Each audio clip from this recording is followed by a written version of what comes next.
Himalaya snacks आ चुकी है आप लोग के लिए शादी एक पनिशमेंट का न्यू एपिसोड। तो चलिए शुरू करते हैं इसे। अंश और क्रिश जो अभी मेंशन से बाहर निकलते हुए अभी सीढ़ियों से नीचे उतर ही रहते कि तभी अंश के ठीक सामने एक ऐसा शख्स आया था जिसे देखकर अंश की निगाहें छोटी हो जाती और उनकी मुट्ठी कस जाती है। क्रिश जो उनके गुस्से को भांप लिया था और वो तुरंत ही अंश का हाथ पकड़ते हुए कहता है, सर हम लोग चलते हैं ना। लेकिन अंश जो अपना सर नाम हिलाते हुए कहते हैं, नहीं। सामने से एक आदमी जो लंबा चौड़ा शरीर लेकर अपने हाथ में फ़ोन जो कि उसने अपने कान पर लगाया हुआ था और वो किसी से बात करते हुए आगे बढ़ते आ रहा था। नहीं यार, उसके बारे में क्यों बात करता रहता है तू? जानता है ना उसे? जिंदगी भर तो उसकी बीमारी में निकल गई है। हर जगह पार्टी में एम्बैरस होना पड़ता है मुझे। सब यही समझते हैं कि मैं ख्याल नहीं रखता। अब कौन जाकर के बताए कि कभी महारानी अपना हाथ तोड़ लेती, कभी पैर तोड़ लेती हैं, और अगर जाएंगी भी तो मुंह ऐसे लटकाएंगी। इससे अच्छा तो बेहतर ही होता है कि मैं पार्टी में उसे ना लेकर जाऊं। माँ पापा की वजह से झेल रहा उन्हें, वरना मैं तो सोच रहा था कि तलाक ही दे दूं। जैसे ही उस आदमी ने इतना बोला था उसके कंधे पर कुछ जोर से टकराने जैसा महसूस होता है, जिससे वो एक तरफ जाकर एकदम से उछक गया था। पीछे मुड़कर देखने के बाद उस आदमी को भी काफ़ी गुस्सा आ जाता है और उसकी पकड़ उसके फ़ोन पर कस गई थी और वह काफ़ी सख्त लहजे में कहते हैं, मैं तुझे बाद में कॉल करता हूँ। ये बोलकर उन्होंने अपने फ़ोन को पॉकेट में डाल लिया था और अंश को देखते हुए काफ़ी नाराज़ होते हुए कहते हैं, क्या यही सिखाया तुम्हारी माँ ने तुम्हें? इस तरह का बर्ताव करना कब छोड़ोगे तुम? अंश जो बहुत ही रिलैक्सिंग टोन में उनका जवाब देते हुए कहते हैं, अब एक बार इंसान बनने की कोशिश तो करिए। मैं भी अपना तरीका बदल दूंगा आपके साथ पेश आने का। इस बात पर शेखर जो मुड़कर अपनी माँ की तरफ देखते हैं और फिर उनके ठीक सामने जाकर सोफा पर बैठते हुए कहते हैं, देख रही हैं आप? देख रही हैं कितने बदतमीजी से बात कर रहा है मुझसे? लगता है कि मैं इसका बाप हूँ। जिस जगह पर अभी वो आदमी बैठा था ठीक उसी जगह पर अंश अपना शू रखते हुए लेस को ठीक करते हुए कहते हैं, बाप क्या होता है इसका मतलब भी जानते हैं आप? शेखर जैसे ही अपने ठीक बगल में अंश का जूता देखते हैं वो तुरंत ही गुस्से में खड़े होते हुए कहते हैं, ये क्या बदतमीजी है? दिखाई नहीं दे रहा यहाँ पर बैठा हुआ हूँ मैं। वहीं अंश अपने शूज को देखते हुए क्रिश से कहते हैं, क्रिश बताओ इनको, मेरे जूते की औकात इनसे ज़्यादा है। अगर इनके बगल में मैं अपना जूता भी रखता हूँ ना तो शर्मनाक बात तो मेरे अपने जूते की होगी। वहीं सावित्री जी खड़े होते हुए अंश को थोड़ा डांटते हुए कहती हैं, बेटा ये क्या तरीका है? तुम भूल जाते हो क्या कि तुम इनके बेटे हो? वहीं शेखर भी गुस्से में सीढ़ियां चढ़ते हुए कहते हैं, मुझे तो इसकी शक्ल ही देखना पसंद नहीं है, जैसी माँ वैसा औलाद। और वह काफ़ी तेज़ रफ्तार से कमरे में जाने लगे थे। अंश भी उनके ठीक पीछे पीछे आने लगते हैं, लेकिन क्रिश जो उनको रोकते हुए कहता है, सर क्या कर रहे हैं सर, जाने दीजिए, चलिए ना यहाँ से।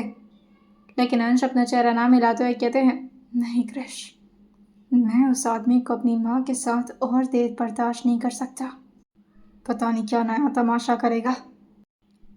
अंश भी सीढ़ियाँ चढ़ते हुए अपनी माँ के कमरे के बाहर पहुंचे थे, लेकिन दरवाज़ा अंदर से बंद था, जिससे अंश जो काफ़ी ज़ोर से अपने पैर से दरवाजे को मारे थे, लेकिन दरवाज़ा पैर के ताकत से नहीं बल्कि अंश के वहाँ मौजूदगी के सेंसर से ही खुल गया था। लेकिन दरवाजे पर अंश का जूता इतने ज़ोर से पड़ा था कि वो जाकर के पीछे दीवार से लड़ता है। वहीं शालिनी जी जो पहले से ही घबराई हुई थी शेखर के आने की वजह से और अपने चेहरे पर ज़बरदस्ती का स्माइल लाते हुए कहती हैं, आप आ गए?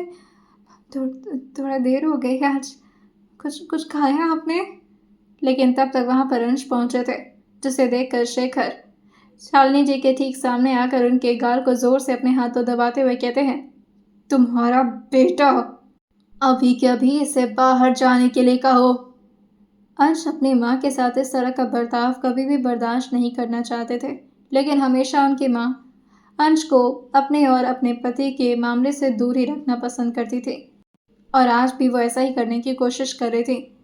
वो अंश को अपनी आंखों के इशारे से ही जाने के लिए कहती हैं, लेकिन अंश इस बार नहीं सुनने वाले थे और वो अपने डैड का बाजू पकड़कर उसे इतना जोर से पकड़कर पीछे दीवार पर लगा कि शेखर का दिमाग काम नहीं करता और वो वहीं ज़मीन पर गिर जाते हैं। वहीं अंश अपनी माँ के गाल को प्यार से सहलाते हुए कहते हैं, आप ठीक हैं? शालिनी जी जो रोते हुए अंश से अपनी आंखों से रिक्वेस्ट करते हुए कहती हैं, जाओ यहाँ से, क्यों आ जाते हो तुम यहाँ पर? तुम्हें पता है ना, तुम्हारे पापा को नहीं पसंद। अभी पीछे से शेखर अंश को पकड़ने वाले थे, लेकिन तभी अंश पीछे मुड़कर शेखर को अपने हाथ से रोकते हुए कहते हैं, माँ है वो मेरी, उनके साथ बदतमीजी बर्दाश्त नहीं करूंगा मैं। हाथ कैसे लगाया उन्हें? हाथ कैसे लगाया उन्हें? शेखर जो शालिनी जी की तरफ देखते हुए कहते हैं, संभालो इसे, दिखाई दे रहा है तुम्हें किस तरह से बात कर रहा है? बताओ इसे कि मैं बाप हूं इसका। शालिनी जी जो अंश को रोकते हुए काफी धीरे स्वर में कहती हैं, बेटा प्लीज जाने दो उन्हें, पापा है वो तुम्हारे। अंश इस बात पर हल्का सा मुस्कुराते हैं और फिर अपनी माँ को बोलते हैं, पापा नहीं, पति है, वो भी आपका पति। इसी रिश्ते से मैं इन्हें जिंदा छोड़ कर रखा हूँ, और ये जो कसम दे रखी है ना आपने, कसम के रिश्ते में बांध कर रखा है आपने मुझे इनके साथ। एक बार आप इनके साथ रिश्ता तो तोड़िए, फिर इनको इनकी असली औकात दिखाऊंगा मैं। और हाँ मिस्टर शेखर मल्होत्रा, आज आपकी दाल नहीं गलने वाली यहाँ पर, निकल जाइए। अंश आराम से आकर अपनी माँ के ठीक बगल में लेटते हुए कहते हैं, वेल मिस्टर मल्होत्रा, आज तो आप कहीं और ही अपना बसेरा बसाएं, क्योंकि आज मैं अपनी मॉम के साथ रहने वाला हूँ, और आपका ये घटिया सा शक्ल देखने का मेरा कोई इरादा नहीं है रात भर। शेखर जो शालिनी जी की तरफ एक बार देखते हैं और फिर अपने हाथ को कसते हुए अंश की तरफ, और फिर उनसे पूछते हैं, तो मैं क्या चाहकर कि हॉल में सोऊं? हाँ, मेरे कमरे से मुझे निकाल रहे हो? अंश को इस बात पर हंसी आ गई थी और वो हंसते हुए अपने डांट का जवाब देते हुए कहते हैं, मिस्टर मल्होत्रा, आपकी सोच की औकात बहुत छोटी है, लेकिन मेरे नाना की औकात काफ़ी बड़ी है, आपकी सोच से भी ऊपर। और ये इस घर में ना सिर्फ एक कमरा नहीं है आपके लिए, आपको बहुत सारे कमरे मिल जाएंगे जहाँ पर आप अपने रहने का बंदोबस्त कर लें। और मैं तो कहता हूँ ना मॉम कि इन्हें इन्हें रख देते हैं 15-20 दिन के लिए बाहर, क्योंकि जब तक आप रिकवर नहीं हो जाती मैं तो यहाँ से कहीं नहीं जाने वाला। पीछे खड़ा क्रिश जो कि दीवार से टिक कर ये सारी बातें सुन रहा था, वो तुरंत ही अपने माथे को ले जा करके दीवार पर धीरे से लड़ाते हुए कहता है, बेड़ा गर्क हो गया मेरा, अभी तक सिर्फ एक की डांट सुनता था, अब 3-3, इतने सारे बॉस को कैसे हैंडल करूंगा मैं। शेखर जो अपना कपड़ा लेते हैं और शालिनी से कहते हैं, ठीक है, देखता हूँ कितना दिन बचाता ये तुमको। बेटा बड़ा क्या हुआ है, आदत खराब कर दी है इसकी।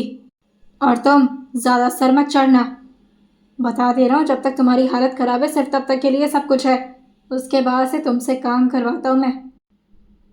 घर में नौकर चाकर रखकर खुद को बादशाह समझता है। ये बोलते हुए वो बाहर निकल ही रहे थे कि तभी उनको क्रिश दिख गया था, जिसका सर वो दोबारा से दीवार पर लड़ाते हुए कहते हैं, और एक तो इस पागल को लेकर घूमता रहता है। वही बेचारा क्रिश जो अपने माथे पर अपना हाथ रखते हुए कहता है, अब मैंने क्या किया है, ढोलक की तरह बजा देता है कोई भी। और वो अंदर आते हुए कहता है, सर आपको यहाँ रुकना था तो मुझे तो जाने देते, अब मैं क्या करूँगा, आज रात यहीं बितानी पड़ेगी। अंश जो अपनी माँ की तरफ एक बार देखते हैं और फिर अपना चेहरा ना मिलाते हुए कहते हैं, नहीं। जहाँ ये सुन करके क्रिश के तो खुशी का ठिकाना नहीं था, वहीं शालिनी जी इस बात पर थोड़ा निराश हो गई थी। उनकी जिंदगी जो कि एकदम नर्क जैसे थी, और उस नर्क में भी अंश उनको खुशी देने का एकमात्र सहारा था। वो जब से अंश का चेहरा देखी थी, बस उसी के लिए तो वो जीती थी। ऐसा लगता था भगवान ने सारे कष्ट देकर उनको अंश के नाम पर एक तोहफा दे दिया है। और जब भी उन्हें एहसास होता कि उनका बेटा उनसे दूर हो रहा है, उनके कलेजे को बहुत ही ज़्यादा तकलीफ होती थी, लेकिन वंश को यहाँ पर रोकना भी नहीं पसंद करती थी। हाँ, उनका दिल तो ये करना चाहता था, लेकिन उन्हें यह भी पता था कि अंश अगर यहाँ पर रहेंगे तो सिर्फ वो सबसे लड़ाई करते फिरेंगे, क्योंकि अंश पूरी दुनिया से लड़ सकते थे अपनी माँ के लिए। और वो भी अंश को पीछे से थपथपाते हुए कहती हैं, तुम जाओ यहाँ से, यहाँ रहोगे तो बस। लेकिन अंश कहते हैं, नहीं, किसने कहा कि मैं यहाँ से जा रहा हूँ, मैं यहीं पर रहूँगा। और क्रैश सिर्फ आज रात के लिए नहीं, जब तक माँ ठीक नहीं हो जाती है तब तक के लिए तुम भी मेरे साथ रहोगे। जब मैं ऑफिस जाऊंगा तब भी तुम्हें माँ का ख्याल रखना है और ध्यान रखना है कि यहाँ पर कोई भी ना आए। मैं अपनी माँ के आसपास कोई गंदगी बर्दाश्त नहीं करूँगा। इस बात पर कृष की तो वोट लग चुकी थी। वहीं शालिनी जी जो हल्का सा मुस्कुराते हुए धीरे धीरे से अंश के बालों को अपने हाथ से सहलाने वाली होती हैं, लेकिन तभी उनके मशीन पर बीप बीप की आवाज़ सुनाई देने लगती है। अंश तुरंत ही पीछे मुड़कर अपनी माँ के हाथ की तरफ देखते हुए कहते हैं, क्या कर रही हैं आप? शालिनी जी बस अपनी आंखों के आंसू को अपने गाल पर महसूस करते हुए अपने हाथ को अंश के बालों पर रखने की कोशिश तो कर रही थी, मगर ऐसा हो नहीं पाता क्योंकि उनके हाथ जो कि मशीन से घिरे हुए थे। और वो अपने बेटे से गुजारिश करते हुए कहती हैं, तुमने कहा था आज रात यहीं पर रहोगे, यहीं पर रहो। मैं ये मशीन से हटा दो, मैं तुम्हारे सर पर तेल लगा दूंगी। वही अंश जो अपनी माँ के गोद में अपना सिर रखते हुए कहते हैं, कोई ज़रूरत नहीं है, मेरी दुनिया का सबसे खूबसूरत जगह यही है, मेरी मॉम का लैब। और अगर मैं यहाँ पर अपना सिर रखूँगा ना तो 2 मिनट में मुझे नींद आ जाएगी। हाँ, लेकिन आज मेरा सोने का इरादा नहीं, क्योंकि आज मुझे आपसे बहुत सारी बातें करनी है।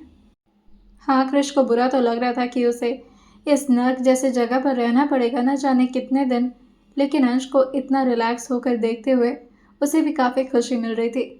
अंश को काफ़ी दिक्कत थी जिसका इलाज चलता था, और इसके बारे में उनके घर वालों को कोई अंदाज़ा नहीं था। सिर्फ कृष और उनके अपने दोस्त ही जाना करते थे। दूसरी तरफ नायरा की सुबकने की आवाज़ जो कि बगल के कमरे तक पहुंच रही थी, जहां वक्त चरण जो सोने की कोशिश कर रहे थे, लेकिन यह आवाज़ उन्हें बार बार तंग कर रही थी, जिससे वो उठकर बगल के कमरे का दरवाज़ा खटखटाते हैं। वहीं नायरा जल्दी से अपने आंसू पोंछते हुए धीरे से दरवाज़ा खोलते हुए अपने घूंघट को संभालते हुए कहती है, जी। उसने सामने की तरफ नहीं देखा था। तभी चरण जो अंदर आते हुए कहते हैं, कहा हुआ है तुमको, और तुम रो कह रही हो? हाँ। नायरा झूठ बोलते हुए अपना सच छुपाने की कोशिश कर रही थी और वह अपना चेहरा ना में हिला देती है। वहीं चरण जो अपने हाथ को ले जा करके उसके सर पर रखते हुए कहते हैं, हमारे सामने का घूंघट कर रही हो, हमारी तो बेटी जैसी हो तुम। रेनू ने यह कहा था कि बिल्कुल उसकी तरह तुम्हारा ख्याल रखो, जैसे हम रेनू बिटिया का रखा करते थे। और अगर तुम इस तरह से हमें पराया समझोगी, कुछ नहीं बताओगी, तो हमारे लिए बहुत दुख की बात होगी। ये क्या हुआ है हमको बताओ। नायरा जो कुछ बोल नहीं पाती और बस अपना सिर नीचे किए हुए कहती है, मैं ज़्यादा दिन यहाँ पर नहीं रह पाऊँगी काका, ये जगह सही नहीं है मेरे लिए, मुझे यहाँ से निकलना होगा। और वह हाथ जोड़कर अपना घूंघट पहले पीछे करती है और फिर चरण सिंह की तरफ देखते हुए कहती है, आपका एहसान कभी नहीं भूलूंगी, पर आपने ये जगह देकर मेरे मेरे ऊपर बहुत बड़ा एहसान किया, मगर मैं यहाँ नहीं रह सकती। चरण सेन थोड़ा कंफ्यूज हो गए थे और उसकी बातें सुनते हुए वो पूछते हैं, क्या बात है, यहाँ कोई तुमको कुछ कहा है, कोई दिक्कत हो गई है? लेकिन अब नायरा क्या जवाब देती इसका कि आखिर उसकी इस शहर में आने के बाद पहली रात जिस शख्स के साथ गुजरी थी वो यहीं पर है। वो बस इतना कहती है, एंड्रीव, ये लोग एंड्रीव को जानते हैं, अगर वो यहाँ पर आ गया तो मुझे उठा ले जाएगा, मुझे दोबारा से उस जगह नहीं जाना काका, मुझे कहीं नहीं जाना, इसलिए मुझे यहाँ से निकलना होगा, मैं कल ही यहाँ से निकल जाऊंगी। लेकिन चरण सेन उसको रोकते हुए कहते हैं, हम तुमको कहीं नहीं जाने देंगे, ये जगह तुम्हारे लिए सबसे सुरक्षित है, पूरे मुंबई में नहीं, मैं तो कहता हूँ पूरी दुनिया में। हाँ, लगा तुम्हें अपने माँ बापा की याद आ रही होगी, इसलिए रो रही हो तुम।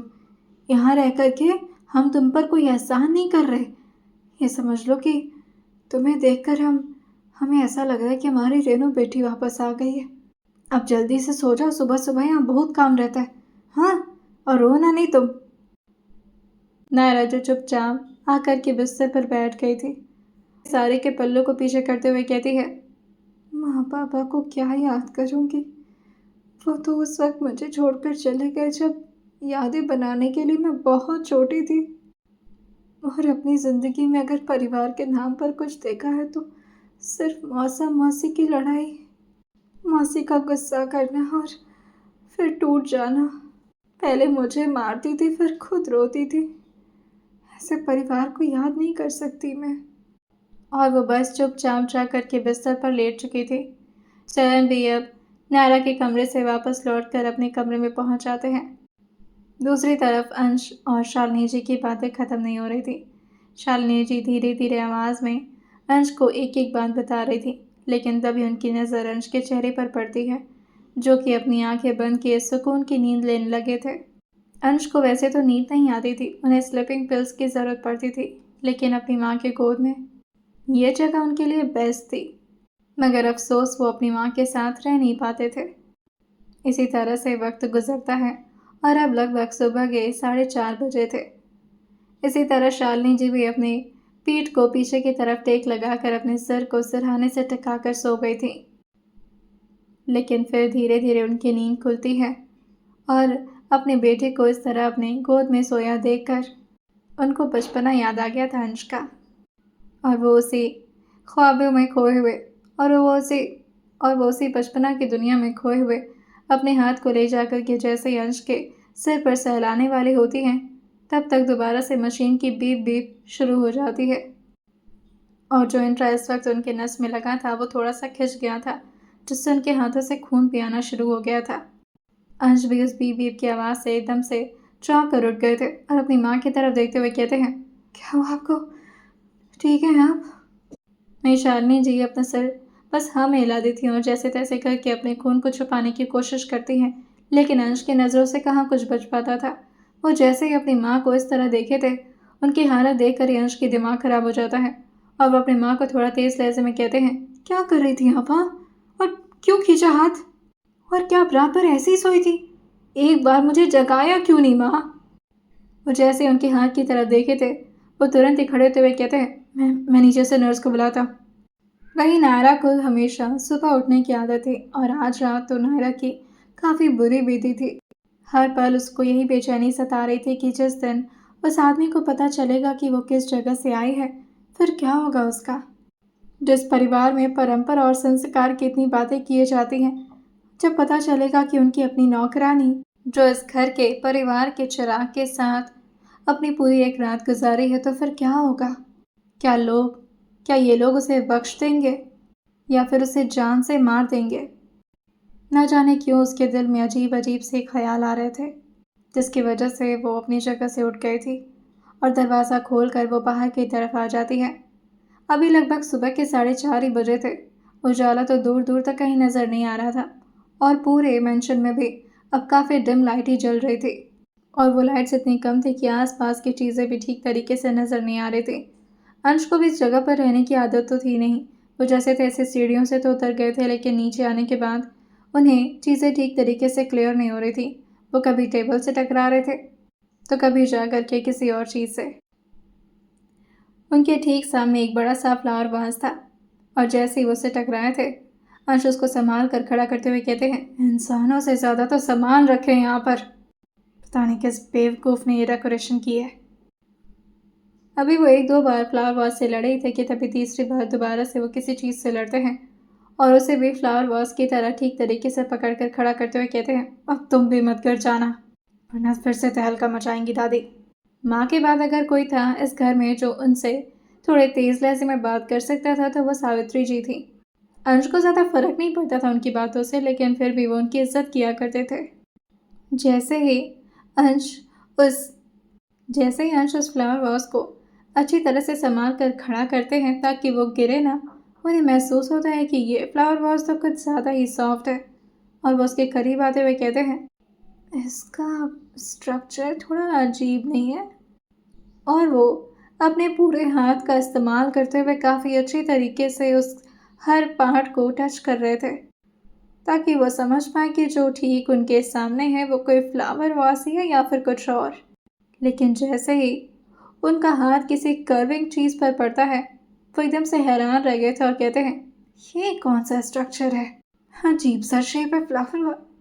लेकिन जैसे ही वो उस चीज़ के करीब पहुंचे थे, उन्हें तो सांस लेने जैसा कुछ महसूस होता है, क्योंकि गरम गरम सांसें उस इंसान की ठीक अंश के चेहरे पर पड़ने लगी थी और वो इतना ज़्यादा घबराया हुआ शख्स था कि उसकी सांस के साथ उसके पसीने भी माथे से नीचे की तरफ उतर रहे थे। अब जाकर अंश को समझ में आया था कि वो कोई फ्लावर वास नहीं बल्कि कोई इंसान है। और वो उसके चेहरे के करीब आते हुए कहते हैं, तुम। ये आवाज़ ही उस शख्स को और ज़्यादा डराने के लिए काफ़ी थी और वो और गहरी गहरी सांस भरते हुए कहती है,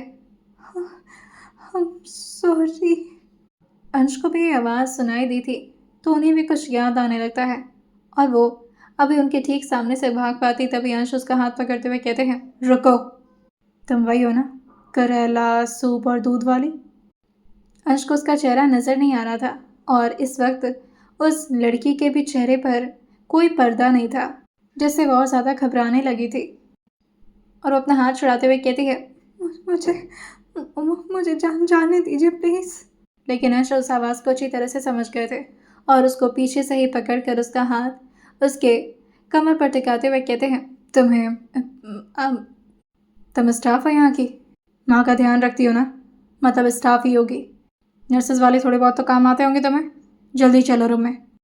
वहीं वो लड़की कोई और नहीं बल्कि नायरा थी, जो अपना हाथ छुड़ाते हुए कहती है, मेरा हाथ छोड़िए, मुझे कहाँ लेकर जा रहे, मुझे कुछ नहीं आता। वहीं अंश कहते हैं, तुम्हें सब कुछ आता है, पहले सूप गिराती हो, करेला गिराती हो और पता नहीं क्या क्या। यहाँ पर रखा होगा तो कोई काम तो आता होगा ना तुम्हें। और क्रश की उल्टी से तो ये भी समझ में आ रहा है कि तुम्हें खाना भी बहुत बकवास बनाने आता है। फिर किस चीज़ की फीस लेती हो तुम यहाँ पर, घूंघट करने की? चलो तुम। अब ऊपर तो सारी लाइट्स जल रही थी, जिसकी वजह से नायरा जो जैसे तैसे खींचते खांचते अपनी साड़ी के पल्लू को अपने सर पर ढक ली थी। वही अंश उसको काफ़ी ज़बरदस्ती रूम के अंदर लेकर आते हैं और ऑलमोस्ट उसे धक्का देते हुए कहते हैं, जल्दी जाकर चेक करो, मॉम का इंट्रा आई थिंक वो लूज़ हो गया या फिर इतना ब्लड क्यों आ रहा है। वहीं नायरा को अब इन सब चीज़ों से कहाँ ही कोई वहीं नायरा को अब इन सारी चीज़ों का कहाँ कोई अंदाज़ा था। वो जैसे ही सब हाथ देखे थे, उनका खून देखकर नायरा को और ज़्यादा बेहोशी आने लगती है। रात भर ना तो सोई और ऊपर से इतना सारा खून। वो अपने सर पकड़ते हुए कहती है, भगवान ये क्या है। लेकिन वो पीछे भी नहीं मुड़ सकती थी, क्योंकि जिस तरह से अंश ने उसे आगे की तरफ धक्का दिया था, उसकी साड़ी का पल्लू नीचे हो जाता है। वो जैसे ही अभी अपनी साड़ी के पल्लू को सिर पर रखते अंश उसका हाथ रोकते हुए कहते हैं, नहीं, अगर दोबारा से तुम घूंघट कर लोगी तो तुम्हें दिखाई कैसे देगा कि तुम्हें करना क्या है। अंश उसके ठीक पीछे मौजूद थे।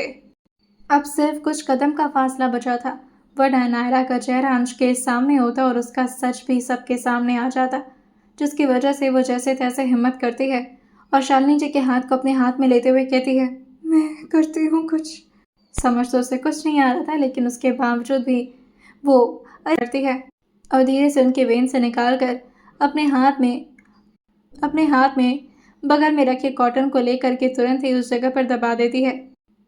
अंदाज़ा नहीं था, मगर वो झूठ बोलते हुए कहती है, ये अब ठीक है, इन्हें इंट्रा लगा करके ग्लूकोज चढ़ाने की कोई ज़रूरत नहीं है, ये खाना खा सकती हैं, तो इसे ज़रूरत नहीं है ये ग्लूकोज चढ़ाने की। बेचारे के माथे से पता, जिसे शालिनी जी भी देखकर उसे धीरे से संभालते हुए कहती हैं, तुम परेशान मत हो, बैठो आराम से। और क्या है ये अंश, इस तरह से कौन लेकर आता है खींच कर।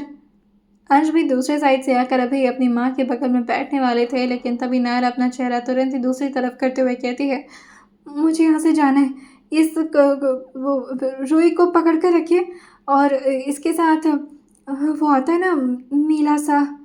अंश कहते हैं, what do you mean by नीला सा।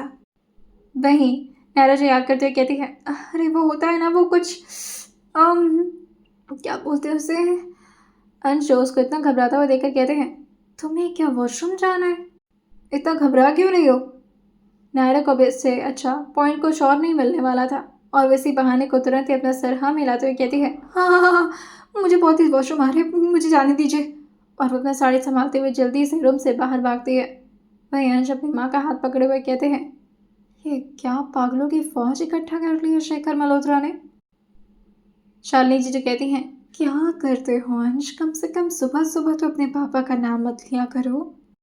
अंश पे इस बात पर अपनी बात चढ़ाते हुए कहते हैं, यस एग्जैक्टली, सही कहा आपने, सुबह सुबह ऐसे मनोज इंसान का नाम लेने से पूरा दिन खराब होता है। आई होप सो आपकी ये जूस वाले कुछ और नहीं गिराएगी मुझ पर। वैसे ये थोड़ी अजीब नहीं है मॉम, और बाकी लोग तो कोई घूंघट नहीं करता, इसका क्या नया प्रथा है। वही शालिनी जी जो कहती हैं, क्या बात है, प्रथा, तुम भी काफ़ी अच्छी हिंदी बोलने लगे हो अंश। अंश इस बात पर खुद ही चिढ़ते हुए कहते हैं, क्या मैं भी क्या बोलता हूँ। एक तो उस घर में आता हूँ पता नहीं कौन सा भूत चढ़ जाता है मुझे। और क्या बोल कर गई है? क्या वो सैलून बोल कर गई है? वहीं शालिनी जी अपना सर हाँ मिलाते हुए कहती हैं, अच्छा फर्स्ट एड किट में देख लो, होता है वो कुछ नीला सा। सही तो कह रही थी वो। तब जाकर अंश को समझ में आता है, ओ वो स्प्रिट की बात कर रही थी। पागल कहेंगी, किसने बना दिया उसे नर्स? इस बात पर शालिनी जी जो कहती हैं, वो तो नर्स नहीं है, वो तो यहाँ पर किचन का काम संभालने आई है। अब जाकर अंश को अपनी गलती का रियलाइज हुआ था और वो शालिनी जी से कहते हैं, क्या वो नर्स नहीं है? ओह, मैं खामखा उसे पकड़कर खींच कर यहाँ पर। ओह गॉड। शालिनी जी जो अंश का कान धीरे से अपने हाथों से पकड़ते हुए कहते हैं, तुम सुधरोगी नहीं हाँ, सबको परेशान करते रहते हो ना। अंश भी अपने कान की तरफ हल्का सा झुकते हुए हल्का नाटक में कहते हैं, ओह मॉम क्या कर रही हैं? अच्छा ठीक है, जाकर उसे बोल दूंगा कि। वहीं शालिनी जी जो कहती हैं, अच्छा तो तुम सॉरी बोलोगे उसे? ठीक है, ज़रा मेरे सामने बोल कर दिखाना। वहीं अंश चौकड़ में कहते हैं, मैं क्यों सॉरी बोलूँगा उसे? बेवकूफ़ सी है नहीं, पता नहीं कहाँ से आई है गंवार कहीं की। दूसरी तरफ नायरा की हार्ट बीट अभी भी काफ़ी बुरी तरह से बढ़ चुकी थी और वो भागकर अपने कमरे में पहुंचती है और जल्दी से दरवाज़ा अंदर से बंद करते हुए हाँफते हुए खुद को शीशे में देखने लगती है। वहीं अंश भी अपनी मॉम के खून को अब ऑलमोस्ट रोक चुके थे और वह स्प्रिट का डब्बा देखते हुए कहते हैं, नहीं लासा। क्या वाकई ही अंश माफ़ी मांगेगी नायरा से? और क्या होगा जब नायरा का चेहरा अंश के सामने आएगा? तो आइए जानते हैं अब कैसे होने वाली है अगली टकराव अंश और नायरा की, और सुनते रहिए ये स्टोरी सिर्फ और सिर्फ स्टोरी विद सौम्य के साथ।